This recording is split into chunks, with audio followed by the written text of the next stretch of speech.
ஹரி ஓம். இன்று நமது இமயமலை ஹரித்வார் கங்கை நதிக்கம் ஸ்ரீ அருணாச்சலேஸ்வரர் அன்னதான சேவையில் 12/6/2025 இன்று நமது அன்பர்களான M Srinivasan, S Damodaran, GD. Anandhi, T. Harikrishnan, T. Sai Anirudh, P. Nirmala, Janaki Rajeswari, Priya Rajeswari, RK. Narayanasamy, S. Uma, RN. Siddhant Kasturi, RN. Harshini Rajeswari குடும்பத்தார் இன்று சாது சன்னியாசி மற்றும் உடல் ஊனமுற்றோர் ஆதரவற்றோருக்கு அன்னதானம் வழங்கியுள்ளார். மேலும் அவர் குடும்பத்தில் உள்ள அனைவரும் சீரும் சிறப்புமாய் வாழ நமது கங்கை நதிக்கரையில் உள்ள சாது சன்னியாசிகள் வாழ்த்துகிறோம். யஜமானசிய சக குடும்ப சக பரிவாரசிய மேச வீரிய விஜய ஆயுள் ஆரோக்கிய ஐஸ்வர்ய அபிவிருத்திய சர்வயோசி கிருತಿ ಪ್ರಾತಂ ಸರ್ವರಷ್ಟ ನಿವಾರಣ ಪೂರ್ವ ಸಗಲೋಗ ಮನಕಾರ್ಭಷ್ಟಿಯ ತೇ ವ್ಯಾಪಾರಸ್ಥಾನೆ பகுத்தலாகும் சகதர்மம் அர்த்தம் காமம் மோட்சம் சதுர்விருப்புரிச்சம் சித்தியோகம் ஸ்ரீ ஹரித்வார் கங்கை நதிக்கு சமர்ப்பயாமி. சுபமஸ்து. ஆனை முகன் அருள் இருக்க என்ன குறை வரும் நமக்கு? தேனை பொழியும் இசையோடு துதித்தேன் துதிக்கை துணை இருக்கு.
கரிமுகநாதா கணபதி தேவா அருள் தருவாயே கணநாதா.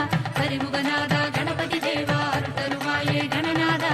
நாதா கணநாதா தெரியாதா என் மனமே கஜமுக தேவா ஒரு பூவாய் பணிந்தேனே நின் பதமே நாதா.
கரிமுகநாதா